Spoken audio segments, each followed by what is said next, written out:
Hi everyone, it's Clarice and today I'm going to talk about the science fiction and fantasy books that I recently read. I just realized that I haven't talked about a lot of the books that I've recently read on this channel yet. Expect me to put up a lot of these videos within the next few weeks because I'm going to be trying to catch you guys up. But a lot of those books are actually science fiction and fantasy, which isn't a surprise because those are my two favorite genres. So I'm going to talk about 8 books today, which is a lot, so I should probably stop the intro now. So the first of the books I'm going to talk about today is Children of Earth and Sky by Guy Gabriel Kay, which I already have a full review of on this channel, so I'll just link that on the screen somewhere. But just to summarize my thoughts, generally I love the characters, I loved the world, and I loved how massive the scope of the world was in this one book. But I didn't really like how some of the character arcs and character relationships, at least to me, didn't feel very genuine, and that kind of took me out of the story at times. Overall though, I still significantly enjoyed this book and it still made me really want to read some more of Guy Gabriel Kay's book, especially since some of them were referred to in this book. Next book I'm going to talk about is The Ghost Brigades by John Scalzi, which is the second book in the Old Man's War series. The Old Man's War series is an awesome military science fiction series, and the first book follows a man named John Perry who on his 75th birthday decides to join the army and go into space. In the second book, however, we're mainly following a character who is joining the Ghost Brigades, which if you read the first book, you would know about. I actually buddy read this book with Katie from Katie Loves to Read, and it was the first time, and as of right now, the only time I ever buddy read a book, and it was a really nice experience being able to talk to her about it every single chapter. And a lot of my thoughts for this book, general thoughts, were the same as they were for the first book. Both of those books had all of the elements that I love in science fiction. I love learning about fascinating fictional technology and seeing how they work. I also love learning about fictional cultures, which here is seen in the many different alien cultures that are present in this book. But aside from those science fiction elements, I also loved how these books are really funny. I love John Scalzi's humor. That being said though, I think I enjoyed this book more than I did Old Man's War. Because aside from exploring the technology and the world and the cultures, it also went a bit into the ethical consequences of some of their actions and some of the things that they're doing.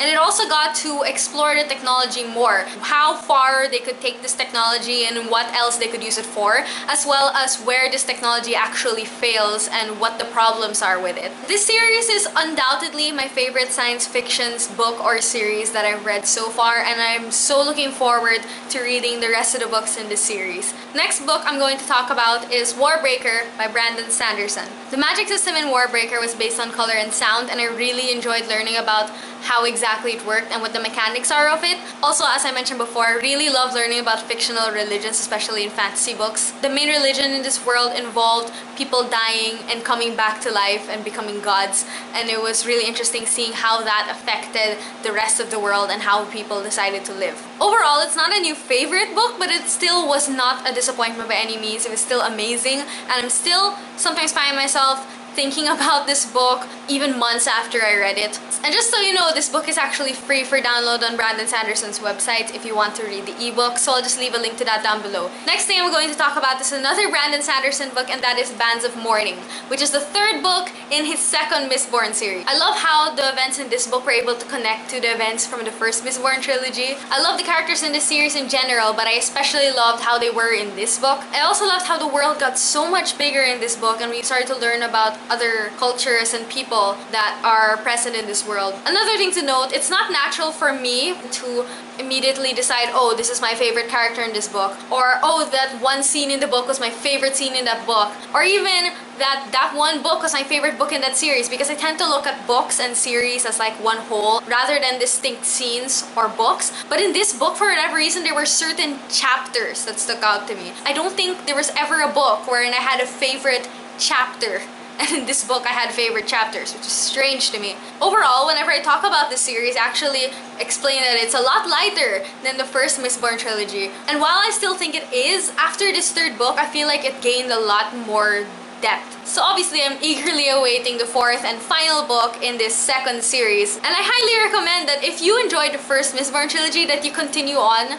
and read the next one because it's amazing. I've been gushing a lot, but unfortunately the next book is one that I'm not going to gush so much about, and that is Solaris by Stanislaw Lem. I really wanted to love this book, but unfortunately I didn't. But anyway, it follows I think he's a scientist that goes off to another planet called Solaris to do further study on it. But he soon finds out that there's something really off about this planet and what it does to the people on it. When I started reading this book, I was intrigued, but I didn't really know what to make of it. It came off to me as this weird sci-fi ghost story meld. Even though, as I mentioned, I generally didn't like this book, there were still lots of things that I did enjoy, and I can see why other people would enjoy it. It was also fascinating and in a way felt very real. And I think this was mainly because they were referencing a lot of fictional studies on this planet. The way it was done, it just felt very real, and I was getting really fascinated by it. But that being said, I think that was what ended up making me not enjoy the book so much. Because even though it made this fictional occurrence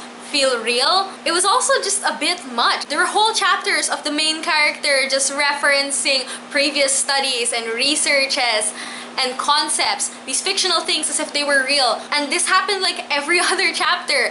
And it started to get really info dumpy. And especially on audiobook, it felt like a lecture, but not just like a regular lecture, but like a lecture wherein none of the concepts made sense to me or were familiar to me at all because they were fictional. It felt like the review of related literature section of a thesis paper, but it was a novel and none of the concepts were real, so it was just a bit much for me. The next book I read was thankfully one that I really enjoyed, and that was The Magicians by Grossman. This is a book that I wanted to read because it sounded like something I'd enjoy, but also because all the people I've heard talk about this book had like an extreme opinion about it, whether it be extremely positive or extremely negative. And I really wanted to see where I fell on that spectrum. As I mentioned, I really enjoyed this book. It had such a fascinating world and setting. It referenced some other books, especially Narnia, a lot. And it had really interesting characters. That being said, these aren't characters that I'd want to be friends with in real life. And if you do end up reading this, you should not go into it thinking that it's the adult Harry Potter. I know a lot of people describe it as that because it is in a school setting, even though it's more like a magical university rather than a magical high school or grade school. And while there are definitely some parallels, it doesn't have a similar feel at all, at least to me.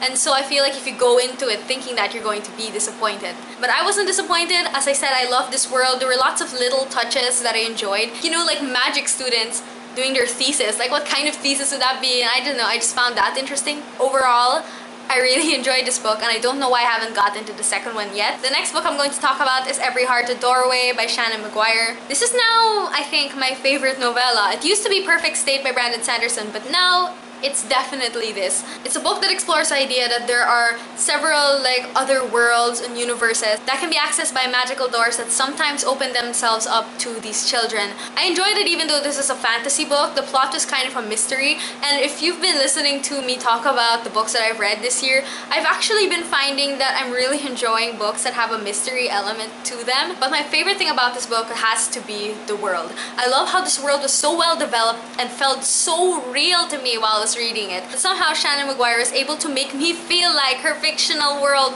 was real just in a really short book. And I hear there are going to be future books in this series, and I really look forward to reading those. Finally, we're at the last book. The last book I'm going to talk about is probably one of my favorite books I've read this year, and that is Words of Radiance by Sanderson. This is the second book in the Stormlight Archive series, which is not a series that I'm going to attempt to explain because there are just so many layers to it. But I read the first book, The Way of Kings, last year, and while I really enjoyed it, it definitely felt like a first book to me. This book, on the other hand, did not disappoint at all. I feel like something crazy was happening every single chapter. I love learning more about the world and about the magic in this world, and I also love learning more about the characters, especially in this book, Seanan, because we got to learn more about her backstory. And just to prove to you how much I enjoyed this book, it's over 1,000 pages long.